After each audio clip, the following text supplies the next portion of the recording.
Anime recap: a reincarnated boy and girl team up to avenge their mother's death.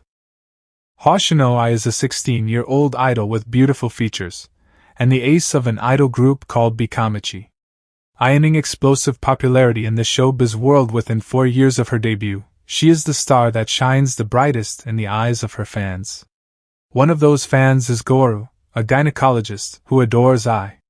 One day, while watching her concert live on TV inside a patient room, a nurse tells him to stop it as it is against the hospital policy.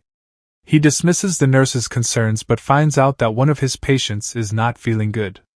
When he visits the patient turned out to be a girl named Serena, who tells him that Ai is her idol and she wants to be like her, and if she ever had a chance to be reborn, she will want that face. Goro, finding Reborn Thing as a useless children's story, tells her to quit being reborn and become an idol in this life since she has the cutest look. Finding it heartwarming, she asked Goro to marry her but Goro rejected it, saying that she is still underage but will think about it when turned 16. The next day, Serena dies of his long illness and Goro wishes her to reborn as Healthy Girl.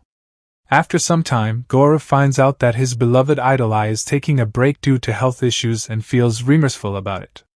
Suddenly, a nurse tells him that his next patient is waiting for him, and when he went to check it, he was shocked to see that the patient is none other than his idol Ai, who is pregnant with twins.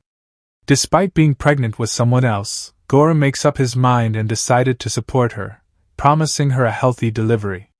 As the time passed, he took care of Ai in her exercises and other stuffs, spending the nights and days together. The day before her delivery, Goro requested a 10 hours time off since he had something work to do at his home. Ai denies it, saying that she prefer him for her delivery instead of other doctors, but Goro assures her that he will come back before her delivery. While heading back to his home, a mysterious figure asks him about Ai's health and her twins. Realizing that the man wants to ruin the life of Ai by exposing it to world, Goro decided to follow him, but the man tricked him and throws him out of the cliff.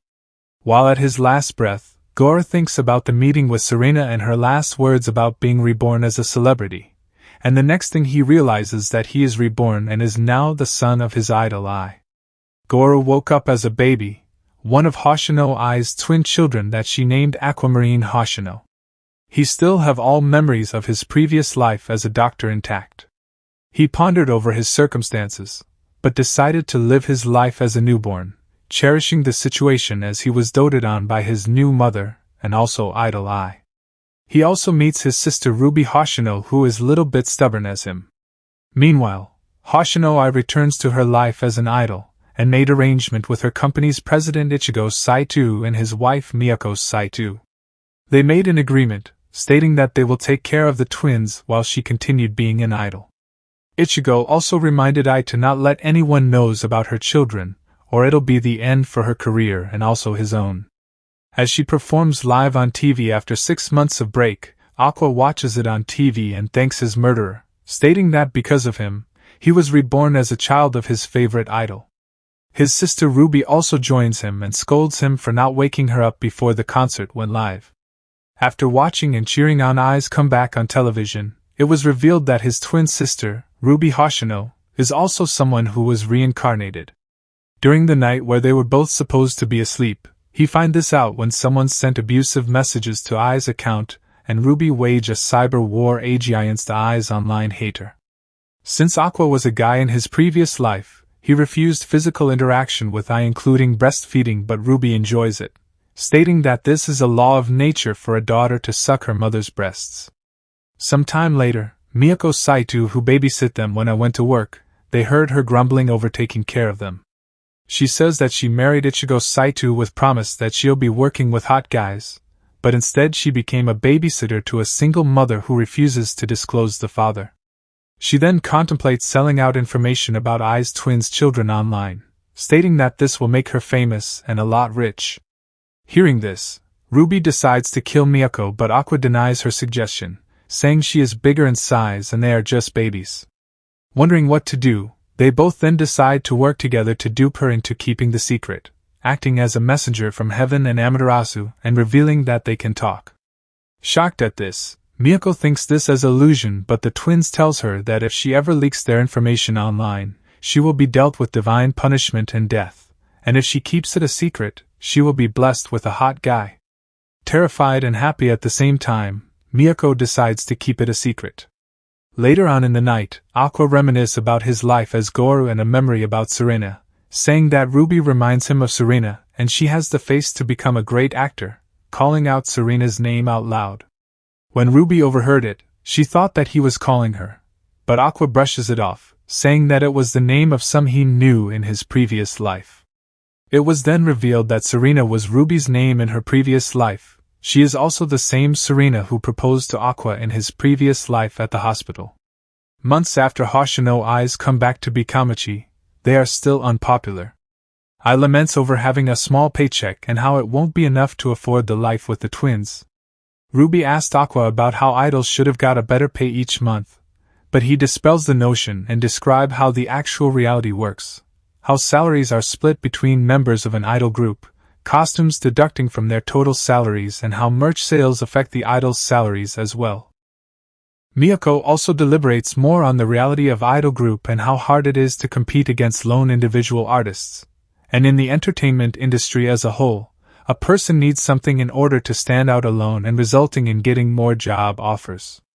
Thinking about this during her training, I was feeling a little bit down, and read a tweet that said her smile looked fake. On her next schedule, Bikamachi has a promotion event, and the twins were brought along after they begged to Miyako. They masquerade as a staff's kids, and enjoyed an up-close performance of their mother. While performing, I thought over the tweet and resignedly agree that the smile, like she is doing now, are made up of lies. However, her eyes wandered over towards the twins, and she sees them vigorously performing wotajai with glow sticks and voting for her mother. Seeing this, she paused for a bit, and genuinely smiled over their adorableness. The twins' performance went viral, reaching over 2 million in few hours, and after I saw the reaction, she finally understand how to create a genuine smile.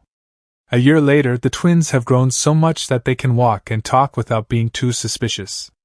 They join Ai on her job, this time acting in a drama after they begged Miyako. Since Ichigo Saito told them not tell anyone about their mother, they pretend to be his kids this time, and they encountered the famous director Taisho Gaenda on set. As everyone on the set adores Ruby's beauty, Aqua went outside to get some fresh air but bumps into director Taisho, who threatened to kick him out of the drama set if he cries on it. Hearing this, Aqua apologizes for his rude behavior and asks to show favor to their agony and his mother going forward. Taisho was nonchalant about Aqua's ability to talk like an adult even as he's barely a year old, but offers him a business card in case he wants to be a child actor. They both have a conversation about actresses and the filming industry, and notices as Ai draws attention and even if her acting is average. A month later, I, Ruby, and Aqua watched the drama and got surprised that I was shown barely in one scene.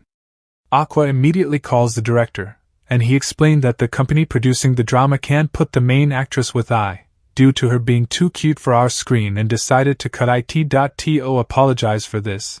The director offers to give Ai a role in a movie, but he'll only offer it for one thing, which is if Aqua is also willing to be in the movie as well. Aqua is called on set, working as a child actor for Taisho's new movie. Even though Aqua tells him to pick his sister instead of him since she is good at acting, but Taisho brushes it away, saying that he only wants him in the movie. After that, Aqua met with his partner, a fellow child actress Kana, who managed to piss him off with her righteous and judgmental attitude.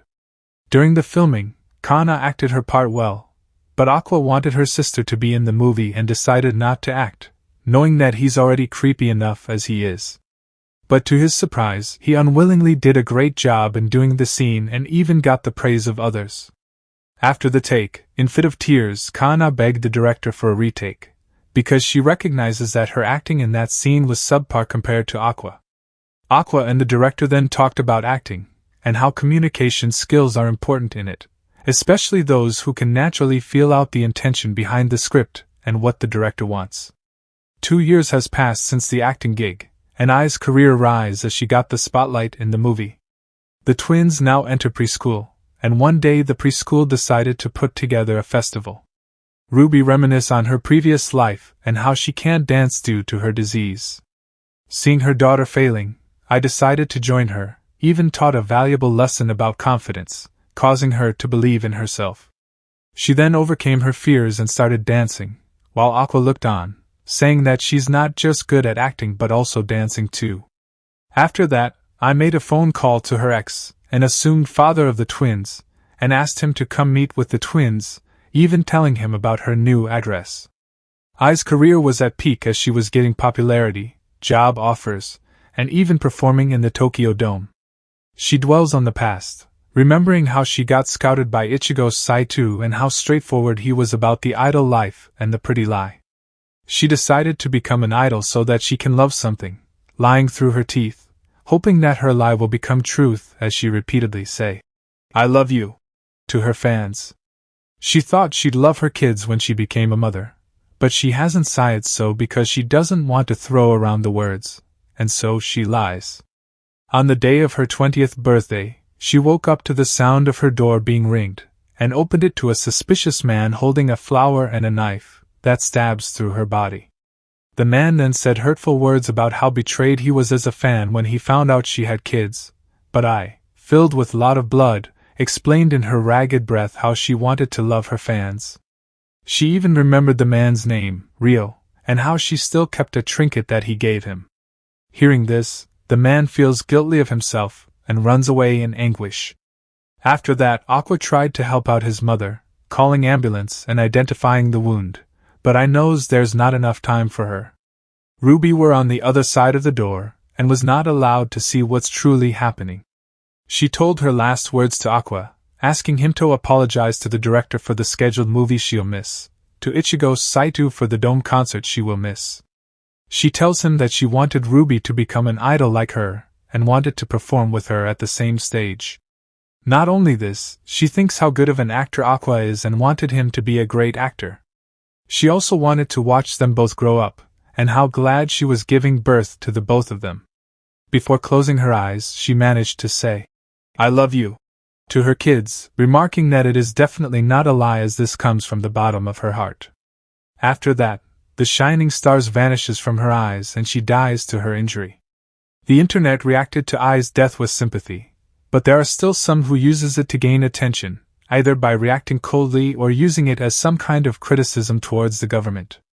After just 3 days, the story stopped being brought up as news cycle takes place, and the kids were officially brought up to become Miyako's children.